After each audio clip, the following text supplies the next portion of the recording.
जिले का सरकारी महिला अस्पताल शहर से थोड़ी दूर स्थित था। पुरानी लाल ईंटों की इमारत, लंबे गलियारे और रात में गूंजती सन्नाटा भरी खामोशी।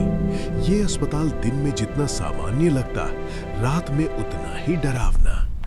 इस अस्पताल में कुल 12 वार्ड थे, लेकिन पुराने रिकॉर्ड में एक नाम दर्ज था, कमरा नंबर 13। आज वहां कोई कमरा नहीं था। उस जगह दीवार खड़ी कर दी गई थी। डॉक्टर साक्षी वर्मा की इस अस्पताल में नई पोस्टिंग हुई थी। उम्र 30 साल, स्त्री रोग विशेषज्ञ, पढ़ाई में तेज, सोच में व्यावहारिक, भूत प्रेत जैसी बातों पर भरोसा नहीं। पहली ही रात ड्यूटी के दौरान वरिष्ठ नर्स शांता ने कहा, मैडम, रात में पीछे वाले कॉरिडोर में मत जाइएगा। क्यों? साक्षी ने पूछा। नर्स ने जवाब नहीं दिया, बस इतना बोली, वहां आपको एक कमरा नहीं है, फिर भी लोग वहां से रोने की आवाज सुनते हैं। साक्षी मुस्कुरा दी। कुछ दिन सब ठीक चला, लेकिन एक रात इमरजेंसी केस आया। ब्लड बैंक पीछे वाले हिस्से में था।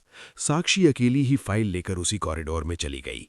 जैसे जैसे वो आगे बढ़ी, हवा ठंडी होती चली गई, लाइटें झपकने लगीं, और तभी उसने देखा दीवार पर हल्का सा उभरा हुआ नंबर 13। उसने आंखें मली। दीवार तो सीधी थी, फिर ये नंबर। अचानक किसी औरत की रोने की आवाज आई, बहुत धीमी, बहुत टूटी हुई। कोई है? साक्षी ने आवाज दी। कोई जवाब नहीं। अगली सुबह उसने नर्स शांता से पूछा। इस बार शांता चुप नहीं रही। मैडम, 9 साल पहले यहां कमरा नंबर 13 था। यहां एक गर्भवती महिला मीरा को भर्ती किया गया था। रात में डॉक्टर नहीं आया, नर्सों ने लापरवाही की, मीरा और उसका बच्चा दोनों मर गए। फिर? साक्षी ने पूछा। केस दबा दिया गया, कमरा बंद कर दिया गया और दीवार बना दी गई। साक्षी को बेचैनी होने लगी। उसी रात फिर वही रोने की आवाज आई। इस बार आवाज साफ थी, मेरा बच्चा। अचानक कॉरिडोर की दीवार से पानी टपकने लगा, लाल रंग का। साक्षी डर गई, लेकिन भागी नहीं। अगले दिन उसने पुराने केस फाइल निकाले।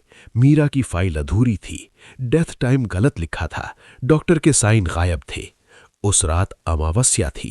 रात 2:13 पर कॉरिडोर की दीवार से दरार आई। दरार के बीच से एक महिला की आकृति निकली, पीला गाउन, पेट पर खून के धब्बे, आंखें खाली लेकिन दर्द से भरी। मुझे सुना क्यों नहीं? मेरे बच्चे को क्यों नहीं बचाया? साक्षी कांप रही थी, लेकिन बोली, मैं तुम्हें न्याय दिलाऊंगी। अगले हफ्ते उसने पूरा केस दोबारा खुलवाया। लापरवाही साबित हुई। जिम्मेदार डॉक्टर और नर्स निलंबित हुए। मीरा का विधिवत अंतिम संस्कार कराया गया। उसके बच्चे के नाम से अस्पताल में एक मैटरनिटी वार्ड खोला गया। उस रात कॉरिडोर शांत था। कोई रोना नहीं, कोई ठंडी हवा नहीं। कुछ दिनों बाद मजदूरों ने बताया, दीवार से अपने आप उभरा नंबर अब गायब हो गया है।